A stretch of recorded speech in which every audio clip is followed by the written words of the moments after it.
পাহাড়ে গেলে টয় ট্রেনে ঘোরা বহু ভ্রমণ প্রেমীর স্বপ্ন, আর এবার সেই টয় ট্রেনে চড়লেন মা দুর্গা। বিসর্জনের জন্য এভাবেই ট্রেনে তোলা হলো মা দুর্গাকে।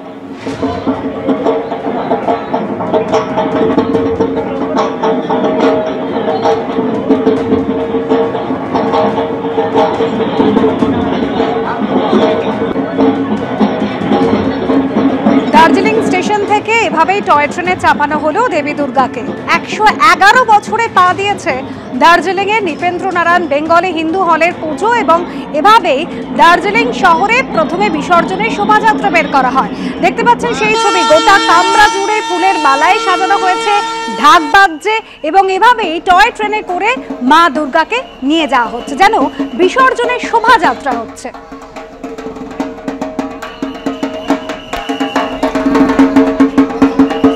সনদ ঝা আমাদের প্রতিনিধি রয়েছেন আমাদের সঙ্গে টেলিফোন লাইনে। সনদ, এতো এক অভিনব দৃশ্য, টয় ট্রেনে করে মাকে নিয়ে যাওয়া হচ্ছে বিসর্জনের জন্য।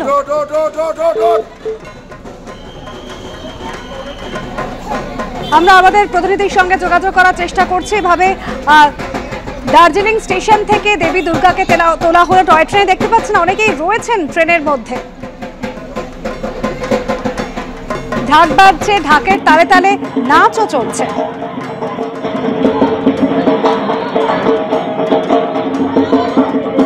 এভাবেই টয় ট্রেন চাপিয়ে নিয়ে যাওয়া হলো মাকে প্রায় 15 কিলোমিটার পর্যন্ত।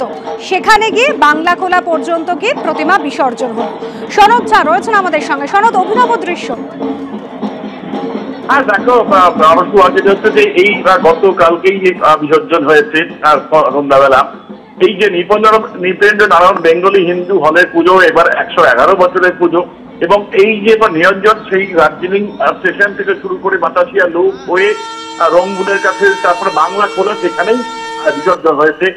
যে বিসর্জনের যে নিয়ম রীতিনীতি রয়েছে সমস্ত মেনেই, কিন্তু ঘটনাতে এবারই প্রথম নয়। 100 বছর যখন, তখন সেবারও কিন্তু আড়ম্বরে কিন্তু এই বিসর্জন হয়েছিল।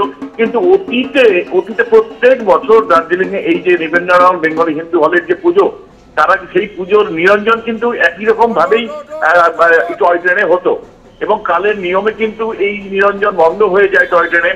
আবার 100 বছরে অনেকদিন পরেই কিন্তু শুরু হয়, তারপর থেকেও মাঝে হয়নি, এবার এবছর হয়েছে। এবং স্বাভাবিকভাবে পর্যটকদের কাছে একটা নতুন আকর্ষণ ছিল কালকে।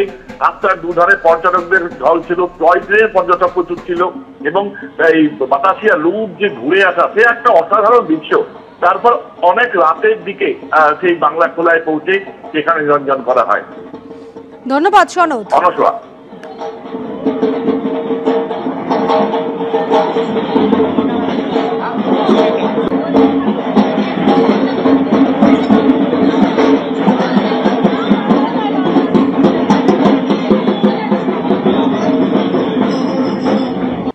দশমী তিথি পড়তেই রাজবাড়ির পুজোয় বিষাদের সুর।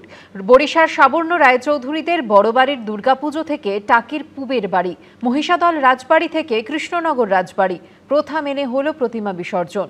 সিঁদুর খেলায় মাতলেন রাজপরিবারের সদস্য থেকে শুরু করে সাধারণ মানুষ। প্রত্যেকের গলাতেই একই সুর, আবার এসো মা। রাজত্ব জমিদারি আজ আর কিছুই নেই, তবে দুর্গাপুজোর ঐতিহ্য, পরম্পরা ও বনেদিয়ানা বজায় রয়েছে এখনো। পুজোর এই 5টা দিন বাংলার বিভিন্ন প্রান্তের রাজবাড়িগুলো যেন নতুন করে প্রাণ ফিরে পায়। কিন্তু তিথি মতে দশমী পড়তেই বিষাদের সুর। সাবর্ণ রায়চৌধুরীর বাড়ি, টাকির পুবের বাড়ি, মহিষাদল রাজবাড়ি, কৃষ্ণনগর রাজবাড়ি, কলকাতার যেসব পুজোয় কান পাতলে আজও বহু পেছনে ফেলে আসা সময়কে অনুভব করা যায়, তাদেরই অন্যতম হল বরিশার সাবর্ণ রায়চৌধুরীদের বড়বাড়ির দুর্গাপুজো। 17 শতাব্দীর গোড়ায় কৃষ্ণদেব রায়চৌধুরীর হাত ধরে 1717 সালে এই পুজো শুরু হয়। এবার 309তম বর্ষে পা দিল এই পুজো। 4 দিন রীতি মেনে পুজোর পর এদিন হলো সিঁদুর খেলা। আজকে মন সবারই খুবই ভারাক্রান্ত, যেহেতু আমাদের আবার একটা বছরের অপেক্ষা, যে বাড়ির মেয়ে উমা আবার একটি বছর পরে আমাদের কাছে আবার ফিরে আসবে। তবে ওই মথুরা মোহনের কথায় আমাদের বিসর্জন আমাদের হয় ঠিকই, কিন্তু প্রতিমা বিসর্জন হয় আমাদের হৃদয়ে। আমরা প্রত্যেকের মঙ্গল কামনায় আমরা এই স্ত্রীরা যারা সিঁদুর খেলা করি, বছরে এই একটি দিন আমরা সবাই সবার মঙ্গল কামনা করি এবং সবাই সবার বড়দের আশীর্বাদ নিই, প্রণাম নিই। বিসর্জনের বিষাদ উত্তর ২৪ পরগনার টাকির পুবের বাড়িতেও। এবছর এই পুজো ৩০৩ বছরে। ভোর ৫:৩০টায় মঙ্গল যাত্রার পর ঠাকুর দালান থেকে প্রতিমা বের করা হয়। কচুর শাক দিয়ে পান্তা নিবেদন করে উমাকে পিতৃগৃহে পাঠান জমিদার বাড়ির সদস্যরা। ২৬ জন বেহারার কাঁধে চেপে প্রতিমা রওনা হয় রাজবাড়ির খাঁচের উদ্দেশ্যে। সেখানেই ভোরবেলায় হয় বিসর্জন।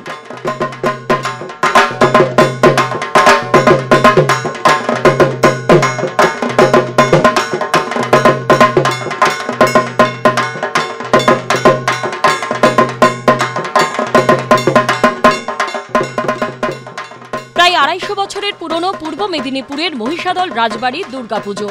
১৭৭৬ সালে রানী জানকী দেবীর হাত ধরে পুজো শুরু হয়। একচালা সাবেকি প্রতিমা। প্রথম এনে দশমীর দিন কনকাঞ্জলি দেওয়া হয়। পরে রাজবাড়ির দিঘিতে বিসর্জন হয়।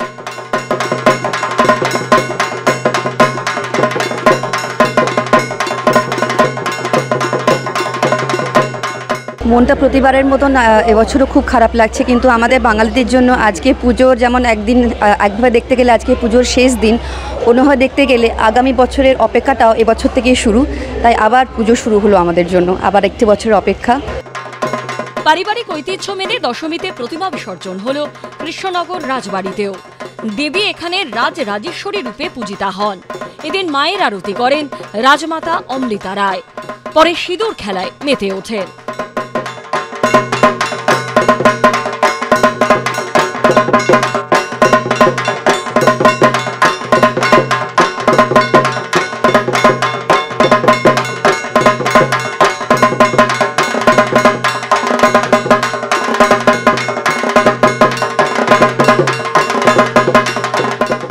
এবিপি আনন্দ। প্রতিবারের মতো এবারও ইছামতির তীরে নজর কাড়া নিরঞ্জন পর্ব দেখতে ভিড় জমালেন দূর দূরান্ত থেকে আসা মানুষজন। বৃষ্টিকে উপেক্ষা করেই দিনভর নৌকো করে মাঝ নদীতে নিয়ে গিয়ে চলল প্রতিমা নিরঞ্জন। বিদায় বেলায় বিষাদের সাক্ষী দশমীর ইছামতি। দিনভর বৃষ্টি মাথায় করেই চলল প্রতিমা নিরঞ্জন। নৌকা করে মাঝ নদীতে প্রতিমা নিয়ে গিয়ে চলল নিরঞ্জন পর্ব। ফি বছর ইছামতি নদীতে এভাবেই প্রতিমা নিরঞ্জন হয়। এখানকার রীতি হচ্ছে দেবী প্রতিমাকে নৌকায় তুলে গোটা ইছামতি নদী প্রদক্ষিণ করে এবং তারপরে মাছ নদীতে বিসর্জন। পুজো উদ্যোক্তারা দেবী প্রতিমাকে নৌকায় তুলে তারা আনন্দে মেতে উঠেছেন। বিএসএফ এর কড়া নজরদারিতে ইছামতিতে চলল প্রতিমা নিরঞ্জনের পালা। স্পিড বোটে নদীবক্ষে ছিল কড়া নজরদারি। ভারত বাংলাদেশের বর্তমান পরিস্থিতিতে অন্যান্য বারের তুলনায় এবার দশমীর ইছামতি যেন কিছুটা মলিন। ভিড় প্রতিবার যেরকম হয় সেরকমই হয়েছে, কিন্তু ঘটনা যেটা হচ্ছে দশমীতে আমরা যে নৌকোর যে উন্মাদনাটা নদীর মাঝখানে আমরা দেখতে পাই একটু কম, হয়তো প্রাকৃতিক এই আবহাওয়ার জন্য। সকাল থেকে বিকেল গড়িয়ে সন্ধে পর্যন্ত একের পর এক প্রতিমা নিরঞ্জন পর্ব চলল নদীবক্ষে। হরষে বিষাদে এবারের মতো উমাকে বুকে আগলে কৈলাসে পার করল ইছামতি। সমীরণ পালের রিপোর্ট, এবিপি আনন্দ।